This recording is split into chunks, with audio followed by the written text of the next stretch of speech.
Et bonjour à tous et bienvenue dans cet avant-match sur la chaîne de la Tribune Olympienne, cet avant-match de OM Villarreal, jour de Coupe d'Europe, les amis. J'espère que vous allez bien. Comment tu vas, Thomas?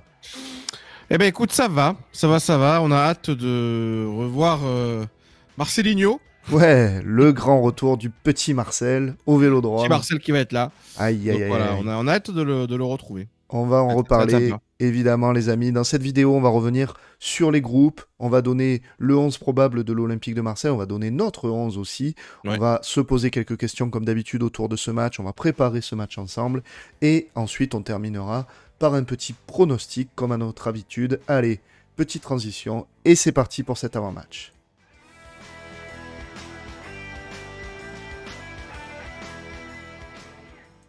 Ah, vous l'avez vu à l'écran, Marcelino qui est déjà dans le vélodrome, il a pris place, ça y est, il s'est installé confortablement, il a déjà fait le repérage du terrain avec son assistant, donc voilà, on va être prêts nous aussi à le recevoir, le petit Marcel, vous inquiétez pas, on va revenir rapidement sur les groupes et notamment sur les principaux absents du côté de l'Olympique de Marseille, Et il y en a. et il y en a pas mal, hein, puisque Gigot ne sera pas là, il est Mhm. blessé. Murillo est blessé, Nadir aussi, Rongier aussi.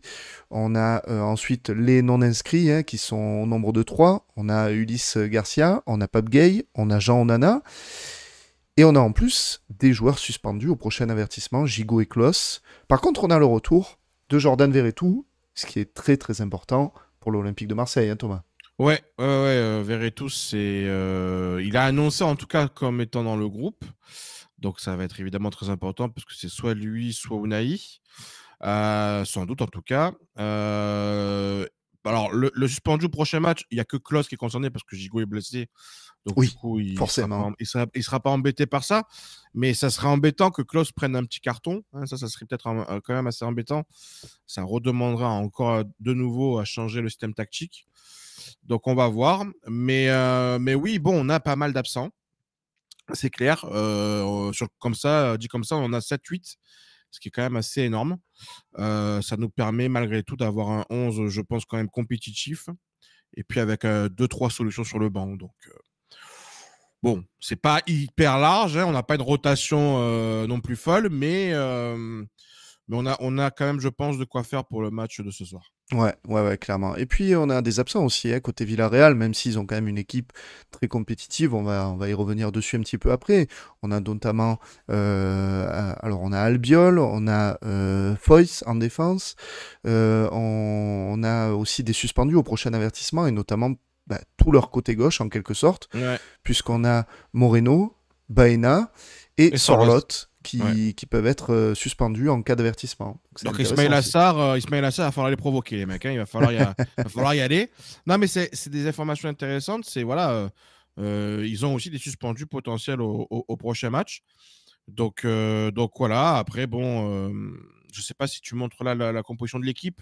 Alors on peut la montrer, On peut la évidemment, bien montrer sûr. parce que c'est vrai qu'on va déjà commencer par notre équipe à nous. Alors, l'équipe considère qu'on va se présenter en 4-3-1-2. Ouais, Alors, moi, je suis pas forcément totalement d'accord avec ça. ouais. Alors, ça à peu de choses près, hein, parce que tu verras, moi, comment j'articule un peu mon équipe. Mais voilà, il considère qu'il va avoir vraiment un vrai milieu à 3 renforcé avec Harit intégré dans le milieu. NJ en 10, et puis Aubameyang et Sarr devant.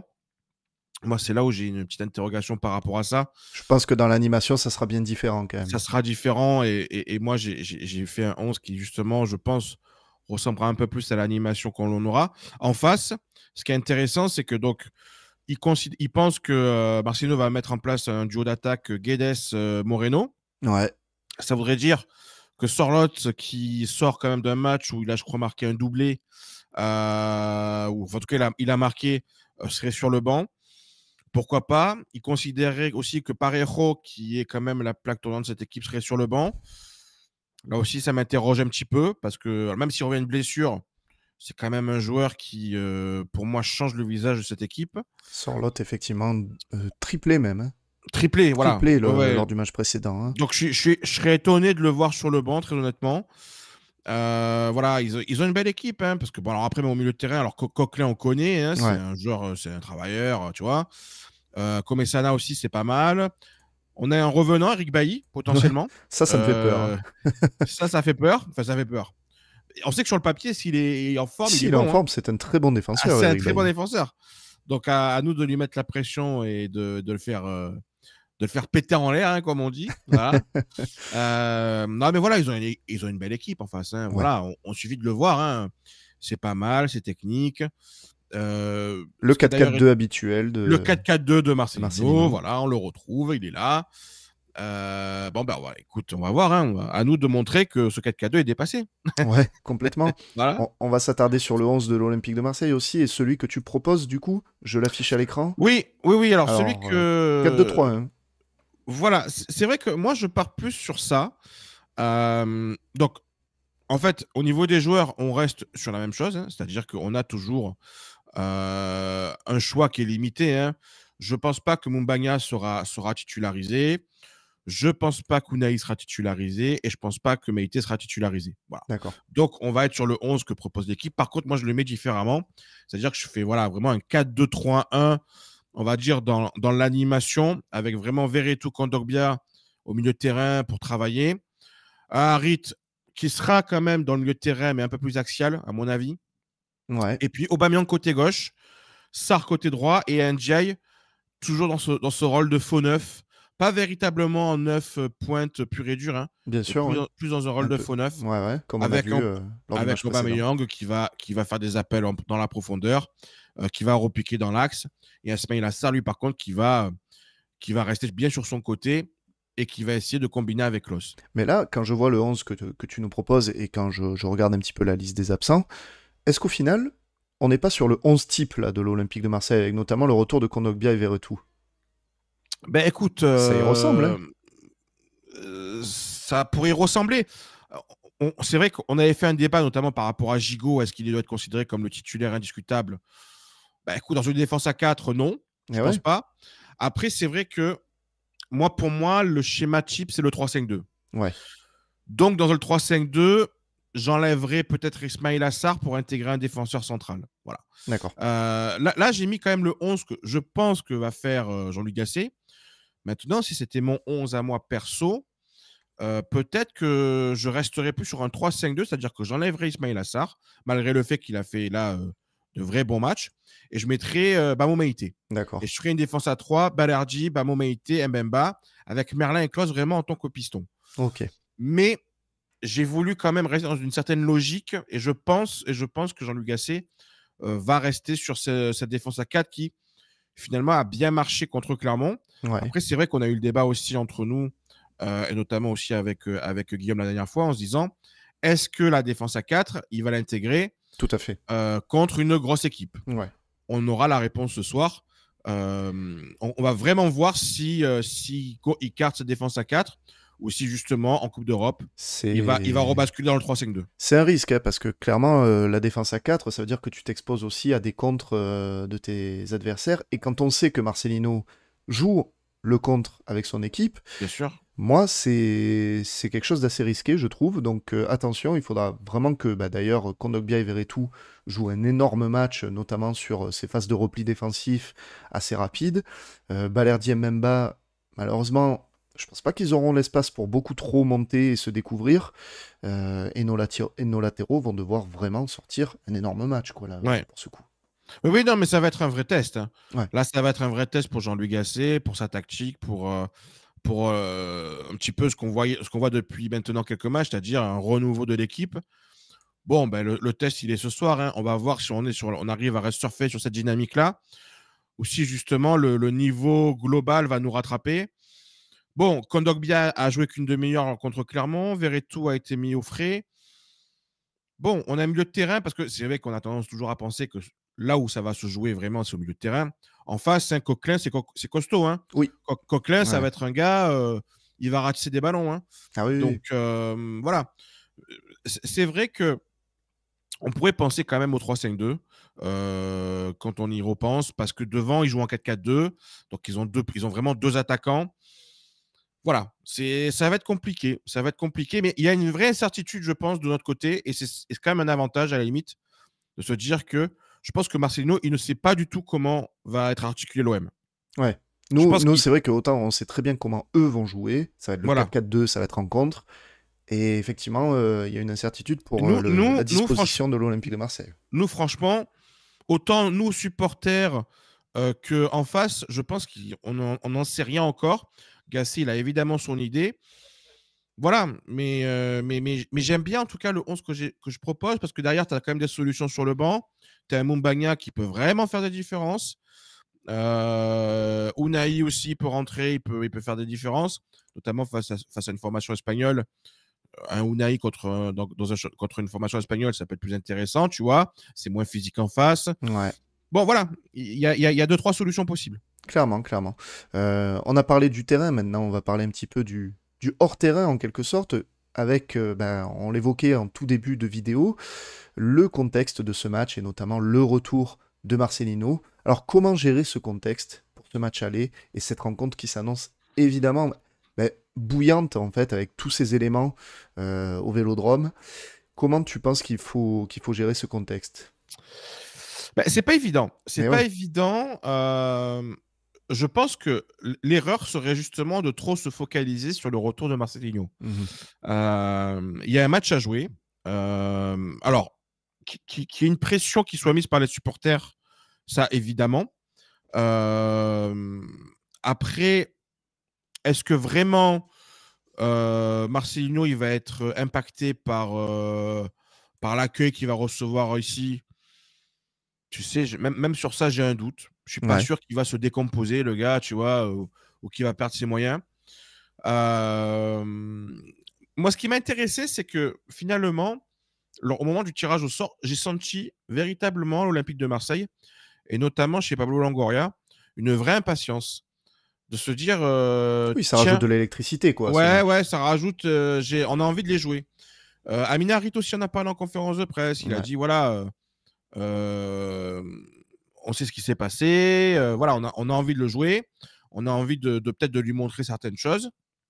Après, Après, t'as sur le papier, Merlin et t'as Gasset qui ont tempéré aussi en conférence de presse bon, alors Merlin n'était pas d'avant-match. là. Merlin n'a pas connu Marcelinho, donc Ouais, mais évidemment que lui, il tous n'est les pas deux, ils ont impacté. tempéré en disant c'est pas Marcelino qu'on joue, c'est Villarreal, quoi. Mais je pense d'ailleurs que l'OM a fait exprès de mettre une recrue en Ouais, conférence de presse je me pour suis dit la même chose. éviter justement ce type de questions.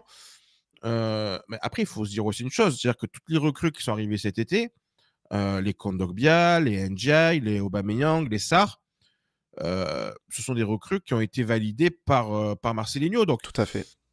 d'une certaine manière, s'ils sont à l'Olympique de Marseille, c'est aussi parce que Marcelinho a dit oui. Voilà. Bon, il y a un peu tout qui se mélange, je pense, par rapport à ce match. Moi, ce qui m'intéresse plus, on va dire, c'est comment tactiquement on va l'aborder. Mhm. Voilà. Parce que, alors, même si maintenant la règle du but à l'extérieur n'existe plus, moi, je veux quand même qu'à la fin du match, on soit encore en vie, quoi. Ah, Euh, mais plus que ça, même. alors, plus que ça, mais je vois passer des choses, beaucoup de trucs. Même Jean-Louis Gasset, d'ailleurs, ça m'a étonné dans sa conférence de presse. Il a dit il va falloir qu'on fasse vraiment la différence au match aller. Il va falloir qu'on se mette dans de bonnes conditions. Bon, attention, hein, c'est Villarreal en face, hein, quand même. En face. Tu vois, c'est pas l'équipe du coin. Hein. Mais Donc, justement, c'est pour ça qu'il dit ça. Moi, je pense que Villarreal, il faut faire la différence au match aller parce qu'on sait très bien qu'au match retour, aller chercher ta qualif là-bas, ça va être très très compliqué. ouais, mais le curseur, tu le mets où par rapport à la prise de risque que tu vas devoir prendre sur le match aller? Ah, mais la Tu prise de vois, risque, elle est à prendre au Vélodrome pour moi. Ah ouais, mais est-ce qu'il faut en prendre beaucoup, quitte à se faire prendre des contres, ce qu'adore Marcelinho, ou se la jouer peut-être un peu plus intelligemment? D'ailleurs, Gasset l'a dit aussi, hein, on est capable de jouer bloc bas, on est capable d'avoir la possession. Tu vois, donc c'est là, est-ce qu'on pourrait pas prendre à son propre piège Marcelinho, tu vois? Euh, Peut-être, oui, il oui, il y peut-être. a, il y a- il y a- il y a différentes manières de voir les choses. Alors, je pense que Gasset va vouloir avoir la possession du ballon, évidemment, pendant le match, ça c'est sûr. Mais attention, voilà. Moi, j'ai attention. Ne pas tout mettre sur le match aller. Je pense qu'il va falloir avoir une certaine sécurité quand même dans le match Mhm. pour ne pas qu'au bout de 10 minutes, on soit mené 1-0, par exemple, tu vois. Ouais. Ça serait très embêtant, je trouve. Ouais, bien sûr. Donc, attention, voilà. Ouais. Évidemment, faire du jeu, prendre des risques, mais attention où est-ce qu'on va placer le curseur. Ouais. Ouais, non, mais je partage quand même ton analyse, évidemment. Moi, je serais quand même d'avis de prendre quand même malgré tout un ou deux risques pour essayer de frapper fort dès le match aller et d'essayer de quasiment t'assurer cette qualif au match aller. J'ai un petit peu trop peur, si tu veux, du déplacement à Villarreal.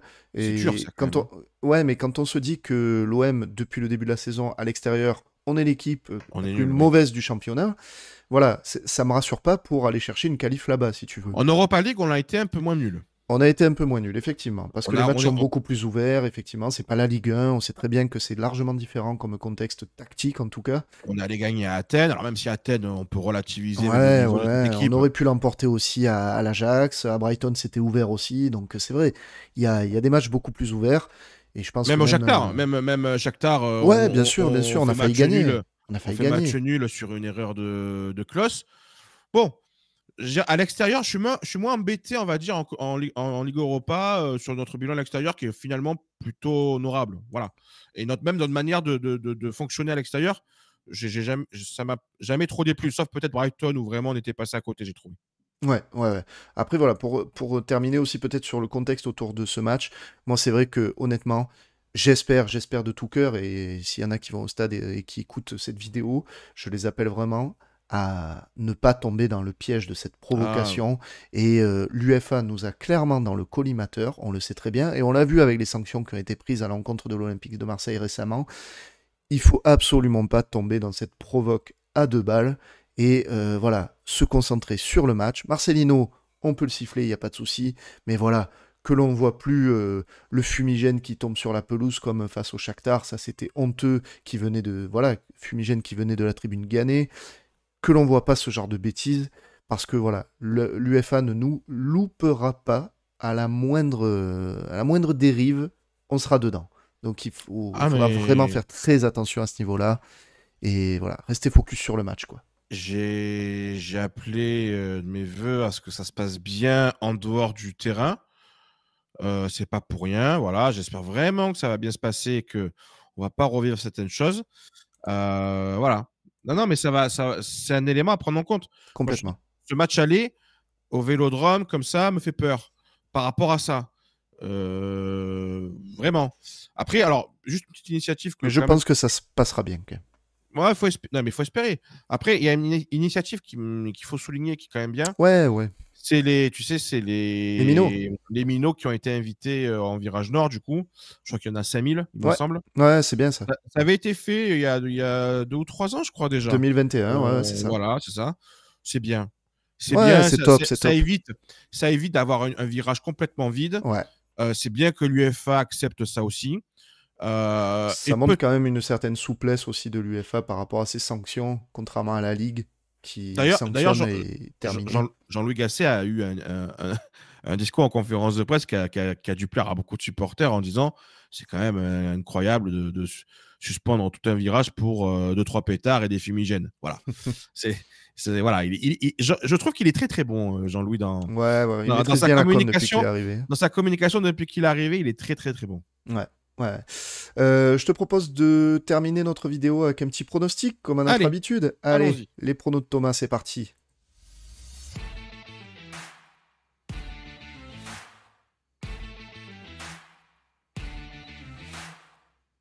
Alors, les pronos de Thomas avec notre partenaire Parion Sport. Et le premier pronostic, le sérieux, c'est donc Aubameyang buteur. Ah ben Ouais. écoute, tu, Bah, tu, qui dit Europa League dit Aubameyang buteur, tu en me fait. l'enlèves de la bouche, puisque moi je l'ai joué déjà, hein, Voilà, honnêtement. je veux dire, ça me paraît évident, quoi, tu vois. Donc, il y a quand même de bonnes chances en plus que ça arrive. Je dirais, il plante ces derniers temps. Ouais, Non, ça va être un match. Puis alors voilà, je pense que lui va être particulièrement revanchard aussi bien sûr. par rapport à plein de choses. Ça reste sa compétition. Ouais, non, il est évidemment pour moi à 2,25. Ça se prend toujours. Alors après, avoir la cote au moment du 11 de départ, lorsqu'il a annoncé, généralement la cote baisse un peu. Mais bon, il n'y a pas trop de risque, il sera titulaire. Donc vous pouvez y aller. Vous vous pouvez envoyer déjà le pari. Je l'attends avec impatience. À titre perso, je l'avais combiné avec Haaland buteur hier soir. Donc voilà, il y a déjà Haaland qui est passé. Il y a déjà Haaland qui est passé, d'accord. Maintenant, j'attends Aubameyang. Voilà, ça me faisait une jolie cote à un peu plus de 3. Donc voilà, c'était à prendre, je trouvais. Effectivement, pari sérieux que je valide à 100% pour ma part. Et maintenant, le fun. Alors, qu'est-ce que tu nous as mis en fun? Ça va s'afficher tout de suite. Le voilà. Ah, le duo Oba Ndiaye qui marque 2 buts ou plus. Ouais, Pas mal, alors ça. en fait c'est Aubameyang et Ndiaye. Bon, pour moi, les deux seront titulaires. Parce que en fait, s'il doit avoir comment dire, si dans le 11 de départ, il y a une petite incertitude, à mon avis, ça sera autour d'Ismail Assar ou Mumbagna. Voilà. C'est un des deux qui sera peut-être pas sur le titulaire. Par contre, voilà, pour moi, Aubameyang et Ndiaye, ça sera titulaire. Et en fait, c'est donc le duo marque 2 buts ou plus. Donc, ça peut être Aubameyang marque un but, Ndiaye marque un but. Ça passe. Ou un doublé d'un des deux. Voilà. La cote, elle est à 4,35. Ouais. Je trouve que vraiment, elle est pas mal. Elle est belle. Hein. Alors, j'hésitais, pour te dire la vérité, à aller sur le doublé d'Aubameyang, qui est beaucoup plus haut, qui est aux alentours de 7 et quelques.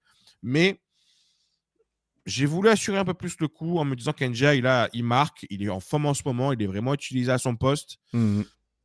Je pense que lui aussi, il y a un vrai côté revanchard par rapport à Marcelinho. Ouais. Donc voilà, le petit Oba Ndiaye, le duo qui marque 2 buts ou plus, je pense que c'est intéressant. Eh ben écoute, on prend bonne note de ces pronostics et vous le voyez à l'écran, hein, avec notre partenaire Parion Sport, vous pouvez récupérer 15 € sans dépôt. Voilà, vous vous inscrivez en utilisant le petit lien d'affiliation que vous avez dans la description de la vidéo. Vous inscrivez le code au moment de votre inscription, le code Parion15, et vous avez 15 € pour parier sans dépôt. Et en plus, vous avez jusqu'à 85 € de bonus à l'arrivée. Les amis, n'hésitez pas si vous voulez soutenir la tribune olympienne et vous envoyer un petit pari sportif pour ce soir. L'offre, elle est belle, donc n'hésitez pas à utiliser ce petit lien d'affiliation. Et on le rappelle, évidemment, les paris sportifs sont réservés aux personnes majeures. Et pariez prudemment, n'oubliez pas, ne misez pas le livret A de Mémé sur un triplé de qui on peut mettre? De Jonathan Klaus, tiens, voilà, ça fera plaisir à Axel. Oui. Voilà. Là, on va éviter, là, oui. On va éviter. Allez, on vous laisse avec le visuel et on rebascule sur les remerciements de fin d'émission.